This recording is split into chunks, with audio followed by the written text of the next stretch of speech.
حدیث میں ہے لا تزول قدم عبد یوم القیامہ، قیامت کے دن بندے کے قدم کو ہلنے نہیں دیا جائے گا، حتی یسأل عن اربعین، 4 سوالات ہوں گے، عن علمہ، عن عمرہ فیما افنا، عمر کہاں فنا کی ہے، وعن شبابہ فیما ابلا، جوانی کہاں پرانی کی تھی، وعن مالہ من این اکتسب فیما انفقا، مال کہاں سے کمایا کہاں خرچ کیا، وعن علمہ ماذا عمل بہ، ترمذی شریف۔ علم کے بارے میں سوال ہوگا، اس سے توحید و سنت کا کتنا کام کیا تھا، اس کے ذریعے شرک اور بدعت اور رسوم کا کہاں تک مقابلہ کیا تھا۔ کہ ایسا نہ ہو کہ علم کا مقصد جو ہے صرف دکان چلانی ہو اور صرف پیسے کمانے ہو۔ وہ مشہور زمانہ محدث ریحانۃ المحدثین اسماعیل ابن علیہ ابن ابراہیم جب وزیر مال بنے، عبداللہ ابن المبارک اور ان کی بہت دوستی تھی۔ جب اسماعیل ابن علیہ ابن ابراہیم وزیر مال بنے تو وہ بڑے انتظار میں تھے کہ میرا محبوب دوست ابن المبارک امام ابو حنیفہ کا شاگرد خاص، وہ مبارکبادی کے لیے آئے گا۔ ابن المبارک نہیں گئے تو اسماعیل ابن علیہ برداشت نہ کر سکا، خود آیا۔ عبداللہ ابن مبارک کچھ لکھ رہے تھے، السلام علیکم، وعلیکم السلام، خیریت ہے جی خیریت، کچھ دیر تک بیٹھے رہے اور اس کے بعد چلے گئے۔ اور ابن المبارک کو خط لکھا کہ مجھے وزیر مال اللہ نے بنایا، آپ نے تو نہیں بنایا، کہ آپ اتنے ناخوش ہیں، کیوں مجھے مبارکباد نہیں دی ہو، اٹھے نہیں ہو، اکرام نہیں کیا، یہ دوستی کا کام ہے۔ ابن المبارک نے اب خط لکھا، وہ تہذیب و تہذیب میں بترجمت اسماعیل ابن علیہ اور صفت الصفل ابن الجوزی کے ہاں بترجمت اسماعیل ابن ابراہیم ابن علیہ اور تمام معتبرات میں شذرات میں سب میں موجود ہے۔ ابن المبارک نے اشعار لکھی، خط لکھا اور اشعار میں لکھا، وہ اشعار آپ کو سناتا ہوں۔ یا جائل العلم لہ بازیا تصطاد بہ اموال المساکین، او علم کو باز بنانے والے وزیر مال صاحب، اس علم کے ذریعے اب آپ یتیموں کا مال شکار کرنا چاہتے ہیں۔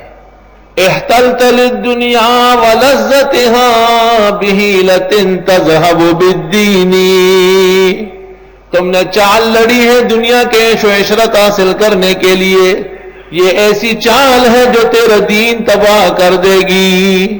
ہائے ہائے ہائے، صرت مجنونا بعدما كنت دواء للمجانین، وہ پاگل بن گئے جبکہ آپ تو پاگلوں کا علاج کرتے تھے۔ این روایتک فیما مضی عن ابن عون وابن سیرین، کہاں گیا وہ آپ کا درس جس میں آپ عن ابن عون عن ابن سیرین حدیثیں سناتے تھے؟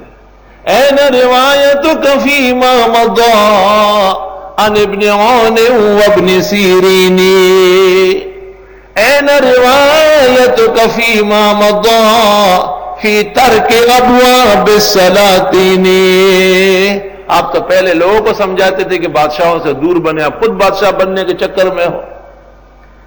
لو قلت اکرہت ذا باطل قد ذل حمار العلم فی الطین، اگر آپ کہتے ہیں مجھے مجبور کیا گیا، غلط کہتے ہو، گدھا کتابوں کا لدا ہوا کیچڑ میں پھنس گیا، آپ تو اتنے بڑے عالم تھے کیسے مبتلا ہو گئے؟ تو علم کا کام منع، وعن علمہ ماذا عمل بہ، سوال ہوگا باقاعدہ کہ علم سے دین کی خدمت کہاں تک کی۔ ثم یحییکم، قبر کی زندگی ہے، اور ثم الیہ ترجعون یا ثم الیہ تنشرون، پھر تم قبروں سے اٹھ کو میدان۔ یاد رکھنا قبر میں مقبور کو کہتے ہیں نم کنومت العروس، سو جا جیسے دلہن سوتی ہے۔